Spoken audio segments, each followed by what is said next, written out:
পাগল ছেলে রইবে রে রোজ তোরা চুলের ছায়ায়। তুই নাকি মাসার বোঝনি, তোর কাছে নয় কিছুই কঠিন।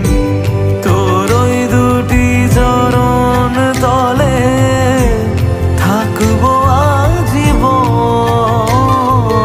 শ্যামা মা তোর চরণ ধরে থাকতে দিস রে জন।